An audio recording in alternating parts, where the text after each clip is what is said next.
बरेली से कोसों दूर एक सुनसान गांव होता है, जहां एक रात हनीमून पर आए दो पति पत्नी प्रतीक और टीना दोनों घूमकर अब एक रेस्टोरेंट ढूंढ रहे होते हैं, जहां उन्हें अच्छा सा खाना मिल सके। तभी जंगल के पास में उन्हें एक पुराने जमाने की इमारत जैसा दिखने वाला एक रेस्टोरेंट दिखाई देता है। प्रतीक, चलो ना, इस रेस्टोरेंट में चलते हैं। ये कितना क्लासी रेस्टोरेंट लग रहा है ना। हाँ टीना, चलो इसी रेस्टोरेंट में खाना खाने जाते हैं। जगह इतनी सुंदर है तो खाना भी अच्छा ही होगा। दोनों अंदर जाते हैं और देखते हैं कि वो रेस्टोरेंट अंदर से तो और भी ज्यादा खूबसूरत है, लेकिन वहाँ इन दोनों के अलावा और कोई नहीं होता। टीना, ये रेस्टोरेंट अच्छा तो है, लेकिन यहाँ हमारे अलावा और कोई भी नहीं है। ऐसा क्यों? अब मैं इस रेस्टोरेंट की मालकिन थोड़ी हूँ जो मुझे पता होगा। वैसे भी ये रेस्टोरेंट एक जंगल के पास है और यहाँ शायद ही कोई आता होगा ना। टीना और प्रतीक दोनों के सामने एक बूढ़ा वेटर आता है और कहता है, नमस्ते, हमारे रेस्टोरेंट में आपका स्वागत है। प्लीज बैठिए ना। जी जी। प्रतीक और टीना दोनों बैठ जाते हैं। तभी वहाँ टीना के बदन पर लाल खून टपकता है। वो ऊपर नजर दौड़ाती है, तभी देखती है कि झूमर खून से सना हुआ है।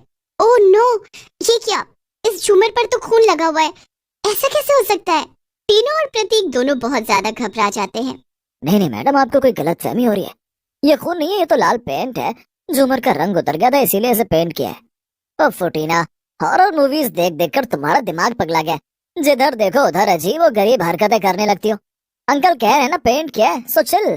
प्रतीक और टीना दोनों मेन्यू कार्ड देखने लगते हैं। तभी टीना की नजर सामने लगे एक आईने में जाती है और उसे उसके पीछे कोई काले कपड़े वाली भूतिया औरत खड़ी है ऐसा दिखाई देता है। प्रतीक, प्रतीक बचाओ मुझे, बचाओ प्रतीक, मेरे पीछे एक भूतिया औरत खड़ी थी अभी। नो टीना, तुम्हें ना वहम होने लगा है। एक काम करते हैं, हम यहाँ से चलते हैं। तुम कहीं ले जाने के लायक ही नहीं हो। लेकिन प्रतीक, मैं तुमसे झूठ क्यों बोलूंगी? सच में मेरे पीछे एक औरत खड़ी थी जिसकी मुस्कान काफी डरावनी थी और उसकी शक्ल भी एकदम जख्मी थी। नहीं टीना, ऐसा कुछ नहीं है। सुनो, मैं हूं ना यहाँ पर, तो तुम्हें डरने की क्या जरूरत है। मैडम, आप एक काम कीजिए, ये ड्रिंक पीजिए। इसे पीकर आपको अच्छा लगेगा। ये हमारे रेस्टोरेंट की स्पेशलिटी है। टीना उस ड्रिंक को कांपते हुए हाथों से पीती है, लेकिन वो ड्रिंक अचानक से उसके ड्रेस पर गिर जाती है। आई एम सॉरी प्रतीक, मैं अभी जाकर ड्रेस साफ करके आती हूँ। Uncle, washroom. टीना वॉशरूम में जाती है और अपना ड्रेस साफ करके आती है। अब ठीक है? हाँ टीना, तुम इस ड्रेस में बहुत सुंदर लग रही हो। तुम्हें किसी की नजर न लगे। थू थू थू थू थू। थाली लग चुकी है। आपको खाना यहाँ नहीं, अंदर के हॉल में खाना होगा। यहाँ तो बस चाय पानी पिया जाता है। अच्छा, ऐसी भी बात है क्या? ठीक है, चलो टीना। अब टीना और प्रतीक दोनों उस बड़े से हॉल रूम में खाना खाने जाते हैं। खाना तो वाकई में बहुत ही स्वादिष्ट है, क्यों टीना? हाँ हाँ, ये पनीर और मसाला पूरी तो बहुत ही स्वादिष्ट है, एकदम बढ़िया। वैसे अंकल, इस रेस्टोरेंट के मालिक कौन है? उनसे मिलाइए जरा। वो इस रेस्टोरेंट के मालिक कोई नहीं है, बल्कि मालकिन है। अब वो नहीं रही। उनकी कुछ सालों पहले ही मौत हो गई है। ओह अच्छा। आप खाना खाने के बाद दूसरे रूम में जाकर उनकी तस्वीरें देख सकते हैं। वो काफी प्रचलित भी थी। एक समय था जब इस जंगल की जगह शहर था और बड़े बड़े कलाकार और हस्ती यहाँ आकर मालकिन के साथ खाना खाया करते थे।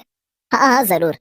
प्रतीक और टीना अपना खाना खत्म करके वहाँ से दूसरे रूम में जाते हैं, जहाँ पर मालकिन की तस्वीरें होती हैं। कितनी सुंदर थी ना मालकिन, बिल्कुल किसी रानी की तरह रहती थी।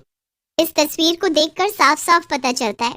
जब रेस्टोरेंट ही किसी राजमहल की तरह बनाया है तो मालकिन भी तो रानी की तरह ही रहती होगी ना। हाँ प्रतीक, तुमने बिल्कुल सही कहा। तुम वो सब छोड़ो और जल्दी से मालकिन की इस तस्वीर की एक फोटो खींचो अपने फोन में। प्रतीक फोटो खींचता है और जब पीछे मुड़ता है तब कमरे में टीना नहीं होती। टीना को गायब देखकर प्रतीक घबरा जाता है। टीना, टीना, कहाँ चली गई तुम टीना? प्रतीक उस रूम से बाहर आता है, लेकिन टीना बाहर नहीं होती, ना ही वो बूढ़ा वेटर होता है। अब पूरे रेस्टोरेंट में सिर्फ प्रतीक ही अकेला होता है। अचानक से रेस्टोरेंट की सारी लाइट्स बंद चालू होने लगती हैं और इस सब से प्रतीक और ज्यादा डरने लगता है। टीना, टीना, कहाँ चली गई तुम? अंकल, अंकल, कोई है? कहाँ चले गए ये दोनों? इस रेस्टोरेंट में तो कोई भी नहीं है। मेरा फोन, मेरा फोन, लाइट्स भी ऑन ऑफ हो रही है, फोन भी खो गया। ये सब क्या हो रहा है? प्रतीक अब एक कमरे के बाहर, जिस कमरे से उसे अचानक से किसी औरत के गाने की आवाज सुनाई देती है। गुमनाम है कोई, बदनाम है कोई, किसको खबर कौन है वो, अनजान है कोई। ये क्या? ये गाने की आवाज तो इस कमरे से ही आ रही है, लेकिन इस रेस्टोरेंट में तो कोई भी नहीं है। तो फिर अचानक से ये आवाज किसकी हो सकती है? नहीं नहीं नहीं, मैं टीना की तरह कुछ ज्यादा ही सोच रहा हूँ। ऐसा भी तो हो सकता है कि कोई पुराना टेप बज रहा हो। लेकिन फिर भी प्रतीक का मन नहीं मानता और वो हिम्मत जुटाते हुए उस कमरे के दरवाजे को धीरे से खोलता है। और तभी उस कमरे में भूतिया मालकिन को देख प्रतीक की रूह कांप जाती है। वो भूतिया मालकिन अब प्रतीक के पीछे भागने लगती है और प्रतीक भी तेजी से दूसरे कमरे की तरफ भागने लगता है और वो भूतिया मालकिन को चकमा देकर उस कमरे में छुप जाता है। लेकिन जैसे ही वो पीछे मुड़ता है उस कमरे में कई सारी लाशें बिछी होती हैं। नहीं नहीं, ये सारी लाशें हैं। जरूर इन्हें भूतिया मालकिन नहीं मारा होगा। मेरी मेरी टीना टीना, मुझे उसे जल्द से जल्द ढूंढना होगा और इस रेस्टोरेंट से बाहर निकलना होगा। प्रतीक टीना को ढूंढने लगता है और तभी उसे वॉशरूम का दरवाजा खुला हुआ दिखाई देता है जिसके अंदर टीना की लाश पड़ी होती है। टीना टीना, ये नहीं हो सकता, ये नहीं हो सकता। टीना आंखें खोलो टीना, तुम मुझे छोड़कर नहीं जा सकती टीना। टीना प्लीज अपनी आंखें खोलो टीना। इसका मतलब जब टीना वॉशरूम में गई थी तभी भूतिया मालकिन ने इसे मार दिया और वॉशरूम से जो आई वो टीना नहीं, टीना के रूप में भूतिया मालकिन थी। बिल्कुल सही समझे तुम प्रतीक। मैं हूँ इस रेस्टोरेंट की मालकिन। कई सालों पहले कुछ गुंडों ने मुझे मेरे ही रेस्टोरेंट में आकर मार दिया, जिसके बाद इस रेस्टोरेंट में जो भी कस्टमर आता है वो जिंदा बचकर नहीं जाता, वो मेरा खाना बनता है। मैं अब उन सारी लाशों के साथ आज टीना और तुम्हारी लाश भी खाऊंगी। नहीं, ऐसा हरगिज नहीं होगा। प्रतीक वहां पर पड़े बड़े से शोपीस को उठाकर उस भूतिया मालकिन के सिर पर मारता है और वो टीना की लाश को अपने कंधे पर रखकर उस रेस्टोरेंट के दरवाजे की तरफ भागने लगता है। लेकिन तभी अचानक से दरवाजे के सामने भूतिया मालकिन फिर से आ जाती है। अब तुम इस रेस्टोरेंट के बाहर नहीं जा सकते हो क्योंकि अब तुम मौत के मुंह में आ चुके हो। मैं तुम्हें भी तुम्हारी नई नवेली बीवी की तरह मारकर खा जाऊंगी। अब मैं क्या करूं? इस भूतिया मालकिन को मैं कैसे खत्म करूं? अब मुझे हार माननी ही पड़ेगी। वैसे भी ऐसी दुनिया में जीने का क्या फायदा जिसमें टीना ही ना हो। मैं टीना के बगैर नहीं जी पाऊंगा। उससे अच्छा तो इस भूतिया मालकिन के हाथों मर जाऊं।